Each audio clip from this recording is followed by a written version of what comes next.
Deuxième grand témoin est philosophe, c'est un créateur, c'est un acteur, c'est un écrivain. Il a été commissaire de plusieurs expositions. Il a créé l'Institut de recherche et d'innovation, qui est un institut qui est consacré à la recherche sur les technologies numériques en lien avec la vie de l'esprit. Il est avec nous pour partager sa vision pendant une dizaine de minutes. Je vous invite à accueillir Bernard Stiegler. Bernard, merci d'être là.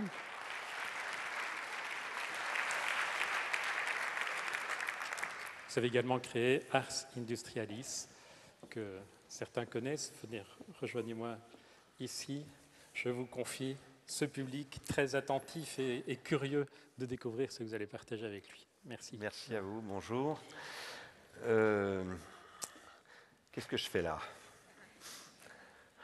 Je suis là pour diverses raisons, dans cette ville que j'aime bien, Nantes, par ailleurs, avec laquelle j'ai un petit peu travaillé il y a quelques années, dans le contexte d'Ars Industrialis. Je suis là aussi parce que je viens de réaliser avec l'Institut de recherche et d'innovation et le PRODIS, qui est un syndicat de producteurs, une étude sur le spectacle vivant et ses transformations dans les prochaines années, en lien avec notamment les technologies numériques, mais aussi les transformations économiques profondes que les technologies en question génèrent. Je vous en parle parce que, outre que nous avons fait une journée à l'IRI avec le PRODIS au début du mois de janvier, qui est en ligne et que je vous recommande d'aller voir si vous en avez le temps, qui était dédié à la question du travail. Je vous en parle donc parce que, comme le disait, je crois d'ailleurs, Hortense Archambault au début de son intervention, il ne faut pas aujourd'hui que le monde du spectacle et de la culture plus généralement, ou même de l'esprit, adopte une attitude de défense de sa situation et de revendication, de ne pas remettre en cause une situation, etc., qui est une tentation très grande aujourd'hui parce qu'il y a de très grandes remises en cause. Il y a de très grandes menaces sur le monde de la culture, le monde du spectacle vivant en particulier. Mais je crois que dans un tel contexte, c'est quelque chose que j'ai déjà d'ailleurs développé aussi à Strasbourg au mois de septembre dernier à l'invitation de nombreux acteurs de cette région qui étaient confrontés, comme beaucoup d'entre vous ici, à des baisses de moyens absolument catastrophiques, à des annulations de manifestations, etc. Je crois que dans cette situation, il faut que le monde de la vie de l'esprit, je dirais, en particulier du spectacle vivant, soit extrêmement offensif et affirmatif. Ce que je veux dire en disant cela, c'est que la raison pour laquelle nous avons organisé avec le PRODIS une journée sur le travail au début du mois de janvier tient au fait que le travail va devenir dans les années qui viennent une immense question. Une immense question qui va être portée au devant de la scène par un processus de transformation colossal qui est en route avec le développement des technologies numériques, qui provoque ce qu'on appelle parfois la troisième vague de l'automatisation. La première vague, c'est moitié du 19e siècle, au cœur de la première révolution industrielle. La deuxième, c'est début du 20e siècle, la taylorisation. Et la troisième, c'est ce qui se passe maintenant avec ce dont on parle beaucoup, vous avez forcément entendu parler de ça, les big data, ce qu'on appelle la data economy, et aussi la nouvelle robotique, les humanoïdes, etc. Vous savez peut-être, si vous lisez un tout petit peu les pages économiques des journaux quotidiens, vous savez peut-être qu'il est prévu, par exemple par Oxford, l'université d'Oxford, que 50% des emplois en France soient détruits à échéance de 20 ans par l'automatisation. Dans l'association Ars Industrialis, comme dans l'Institut de recherche et d'innovation, nous pensons que cette situation, ça vous paraît très très loin du spectacle vivant, ce que je suis en train de dire, vous allez voir que ce n'est pas loin du tout, en réalité. Nous pensons que cette situation va nécessiter un changement macroéconomique colossal de l'ampleur du changement qui s'est produit en 1933 aux États-Unis lorsque Maynard Keynes, l'économiste, et Roosevelt, le président des États-Unis, ont finalement instauré une nouvelle réglementation du travail, de nouveaux droits des travailleurs, etc. Pour faire? Pour solvabiliser la transformation qui avait commencé au début du XXe siècle avec la taylorisation de l'économie. Et en installant un dispositif qui était basé sur le développement de l'emploi autour de l'automatisation pour créer un pouvoir d'achat qui permettait de redistribuer des gains de productivité. Ceci ayant donc créé une société qui au départ était une société qui visait le plein emploi et qui faisait qu'à travers les emplois créés par l'automatisation, on pouvait redistribuer du pouvoir d'achat et donc solvabiliser des marchés de masse, puisqu'il s'agissait, comme vous le savez certainement, par exemple pour Henry Ford, le créateur de l'entreprise automobile Ford, de produire 1 million d'automobiles par an et de vendre ces automobiles. Et il disait, si je ne peux pas les vendre à mes ouvriers, je ne les vendrai jamais. Donc, c'était la création d'un dispositif de redistribution des gains de productivité, si on parle un tout petit peu le langage de la macroéconomie, qui rationalisait, qui solvabilisait le système. Aujourd'hui, ce système est en train de s'effondrer. Il est en train de s'effondrer et nous soutenons, avec Ars Industrialis et avec l'IRI, qu'il faut étendre et généraliser le régime des intermittents du spectacle progressivement à toute la société. J'ai soutenu ce point de vue dans un petit livre que vous trouverez très facilement qui s'appelle « L'emploi est mort, vive le travail », dans lequel je soutiens que l'emploi va disparaître. L'emploi, c'est-à-dire le fait qu'il y ait des activités salariées liées à un contrat de subordination qui vous lie à un poste où vous devez accomplir telle et telle tâche. On ne vous demande pas votre avis sur la tâche, on vous dit « faites cela, c'est votre emploi ». Et dans cet emploi, vous ne travaillez pas. Vous ne travaillez pas parce que travailler, c'est ce que fait un comédien lorsqu'il répète son rôle, c'est ce que fait un écrivain lorsqu'il écrit une pièce de théâtre, c'est ce que fait un metteur en scène ou un régisseur lorsqu'il travaille à créer quelque chose d'absolument nouveau et singulier. Travailler, c'est ce que font les intermittents du spectacle. Et comme l'a montré assez précisément Maurizio Lazzarato avec Antonella Corsani dans une étude qui a été commanditée par la coordination des intermittents d'Île-de-France, en fait, ils travaillent surtout quand ils ne sont pas en production. Ils travaillent surtout lorsqu'ils sont en train de quoi faire? Eh bien, de développer ce qu'un économiste indien qui s'appelle Amartya Sen appelle leur capacité ou leur capacité. D'augmenter, comme dirait un spinoziste, leur puissance d'agir. D'accroître leur individuation. Cela, c'est ce qui, aujourd'hui, est garanti par le régime intermittent, qui est régulièrement remis en question, et qui permet, en fait, de développer de la capacitation au sens d'Amartya Sen, et au sens où Amartya Sen, cet économiste, a montré, dans les années 1970, dans le cadre d'études d'économie de disette, puisque c'est un spécialiste des économies de disette, que finalement, il avait découvert, par des travaux de démographie, que les habitants du Bangladesh, en 1972-73, avaient une espérance de vie plus élevée que les habitants de Harlem. Ce qui était un fait tout à fait étonnant, puisque le Bangladesh, qui est encore une des régions les plus pauvres de France, du monde, était à cette époque-là une région extraordinairement déshéritée, encore bien plus qu'aujourd'hui, et où les gens n'avaient quasiment rien, en fait. Pas d'eau courante, pas de système sanitaire, pas de quoi manger même, pas de justice, évidemment, pas d'éducation, rien. Eh bien, ils avaient une espérance de vie meilleure que les habitants d'Harlem. Alors, Amartya Sen est allé étudier ça de plus près, et en fait, il s'est aperçu qu'il développait ce qu'il a appelé des capabilities, ce qui est en fait pour moi des formes de savoir. Ce que Amartya Sen appelle capabilities, moi j'appelle ça des savoir-vivre, des savoir-faire, et des savoirs noétiques, ça veut dire spirituels et intellectuels. Et ce qu'il a montré, c'est que les habitants de Harlem avaient perdu leur savoir-vivre, avaient perdu leur savoir-faire, avaient perdu les savoirs qui constituent une communauté de vie. Ce que nous soutenons, nous, à Ars Industrialis, c'est que l'avenir de la société industrielle. Nous nous appelons Ars Industrialis parce que nous pensons que la société sera de plus en plus industrielle, mais qu'il faut peut-être penser une nouvelle époque de l'industrie. Nous pensons que justement cette nouvelle époque de l'industrie reposera sur la déprolétarisation. Je me suis intéressé à ces questions en fait quand j'étais directeur de l'INA.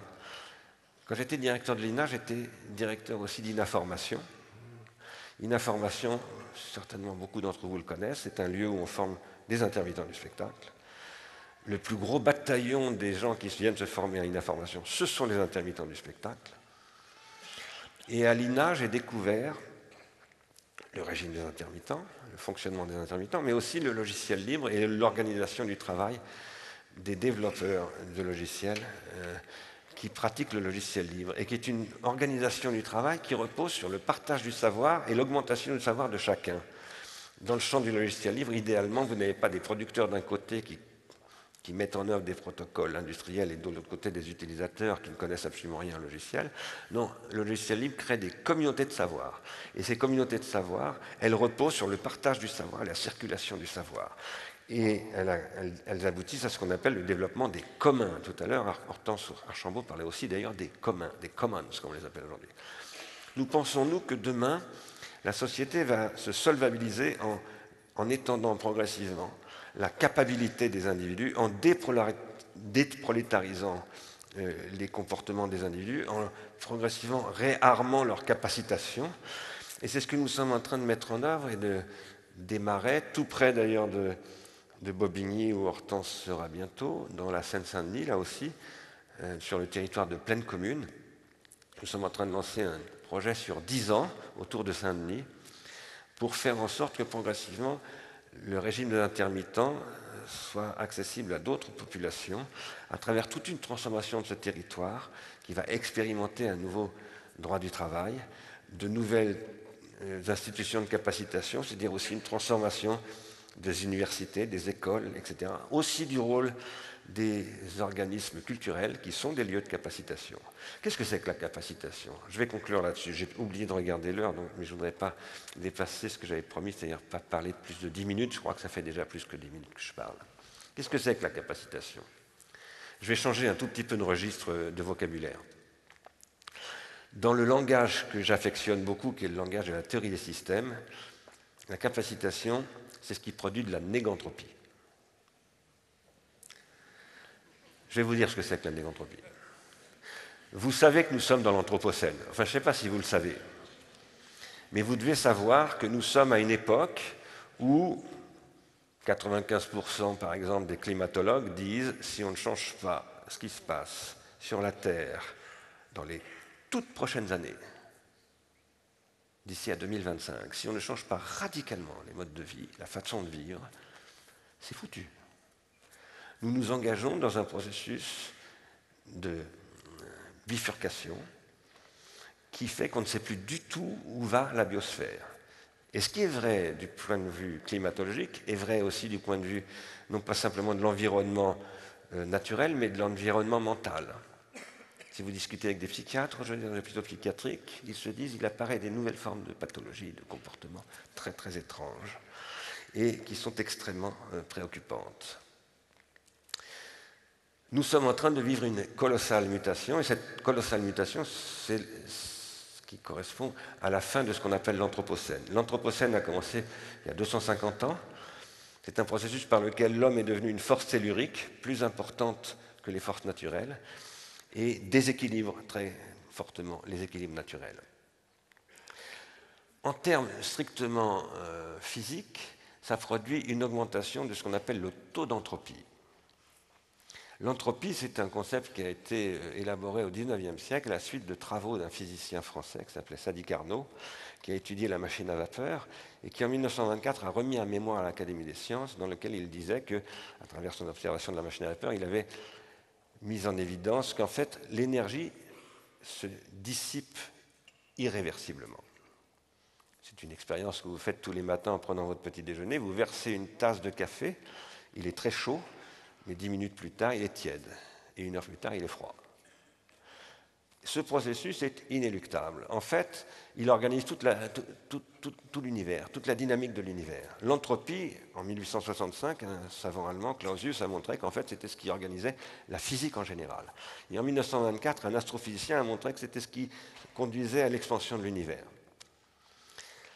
Cette dissipation d'énergie, c'est une augmentation du désordre. C'est-à-dire, c'est ce qui dit le livre 3 de la Genèse, tout redevient poussière. C'est-à-dire, c'est le fait que, par exemple, ces planches sur lesquelles je suis assise, moi-même d'ailleurs, tout ce qui nous entoure va redevenir de la poussière, inéluctablement. C'est sinistre comme discours, ce que je suis en train de vous dire. Absolument sinistre. Alors à l'époque de la Bible, on vous dit, croyez en Dieu, ça suscitera de l'espoir, etc. Il doit y avoir un autre monde, vous irez au paradis. Bon. En fait, on ne parle pas de paradis à l'époque de la Bible. Hein. Il n'y a pas de... Enfin, on parle de l'Éden, bien entendu, mais enfin, bon, je ne vais pas rentrer dans un petit commentaire de la Bible. Ce que je voudrais dire, c'est qu'en 1944, un physicien aussi, qui s'appelle Erwin Schrödinger, dit oui, il y a de l'entropie, tout ça, mais quand on est physicien, qu'on regarde un organisme vivant, qui est défini depuis Lamarck, c'est-à-dire depuis le tout début du XIXe siècle, comme étant un organisme, c'est-à-dire une matière organisée. Et cette matière, elle est organisée en vue de lutter contre la dissipation de son énergie. Vous êtes couverts, il ne fait pas très chaud dans ce théâtre, moi-même je suis. Voilà, nous essayons de conserver l'énergie, c'est-à-dire de ne pas descendre en dessous de 37 degrés. On peut descendre à 35, 36,5, 36. Quand on descend en dessous de 36, ça commence à être un peu embêtant. Hein. On est en hypothermie et ça peut se terminer à l'hôpital. Quand on est en hypoglycémie, d'ailleurs, on peut tomber en hypothermie et en hypotension. On peut tomber dans les pommes, etc. Un organisme vivant essaye de maintenir une organisation. Et en fait, Schrödinger montre, en 1944, que premièrement, on ne peut pas déduire les lois du vivant de la physique et de la chimie. C'est quelque chose qui est sur un autre plan que la physique et la chimie, qui ne répond pas aux lois de la physique et de la chimie, qui est soumis, mais qui... 2 minutes, d'accord. Mais qui peut, sur un certain plan, qui est le plan de l'entropie, et temporairement y échapper. Schrödinger met en évidence en 1944 qu'il existe une négantropie, une entropie négative, qui permet aux vivants de lutter contre l'entropie. Si je vous parle de tout cela, c'est parce que les capabilities de Amartya Sen sont des capacités négantropiques. Ces capacités négantropiques, elles se développent au Bangladesh à travers le maintien de savoir-vivre, de savoir-faire, etc. Et elles permettent aux gens du Bangladesh d'avoir une résilience incomparablement plus grande que les gens qui vivent à Harlem. Et ce que font les intermittents quand ils sont au moment de capacitation, c'est la même chose. Ils produisent de la négantropie. C'est pour ça qu'il y a des gens qui vont au spectacle, parce qu'ils ont besoin de se nourrir de négantropie. C'est ce que dit Schrödinger. La négantropie, c'est ce qui nourrit un organisme. Aujourd'hui, nous sommes à une époque de l'anthropocène qui produit énormément d'entropie. Et donc, la grande question de l'économie de demain, c'est comment produire de la négantropie. Eh bien, il faut s'inspirer des intermittents du spectacle, des artistes, des auteurs, des comédiens, des gens de la vie de l'esprit. La vie de l'esprit, c'est ce qui produit de la négantropie. Et ça ne s'use pas, la négantropie. On peut continuer à jouer Échille aujourd'hui. On peut continuer à faire des tasiers qui sont des pratiques traditionnelles de l'Iran qui ont été mises en scène par Abbas Kiarostami. On peut continuer à lire Platon, Shakespeare, Baudelaire. Ça ne s'use pas, c'est inuisable, parce que c'est négantropique, c'est intrinsèquement négantropique. Donc soyez offensifs. Ne dites pas, il ne faut pas diminuer ma subvention, dites augmentez ma subvention et il faut que nous nous engagions, nous, avec vous, à transformer la société, à lutter contre l'entropie, à sortir de l'anthropocène et à inventer une nouvelle économie qui repose sur une nouvelle redistribution des gains de productivité à travers une nouvelle organisation du travail. C'est ce que nous allons faire autour du théâtre de Saint-Denis et de Plaine Commune. Donc si tout ça vous intéresse, venez à Saint-Denis. Le 30 janvier, nous organisons une journée sur les communs au TGP, où nous allons commencer à parler de tout cela, très concrètement. Et c'est un projet sur 10 ans qui va se concrétiser avec toutes sortes d'acteurs. Merci, bonne journée. Merci beaucoup, Bernard Stiegler. Merci. Merci. On aurait eu envie de continuer, mais d'ailleurs, on vous retrouve dans le grand débat qui aura lieu dans une vingtaine de minutes. Il nous reste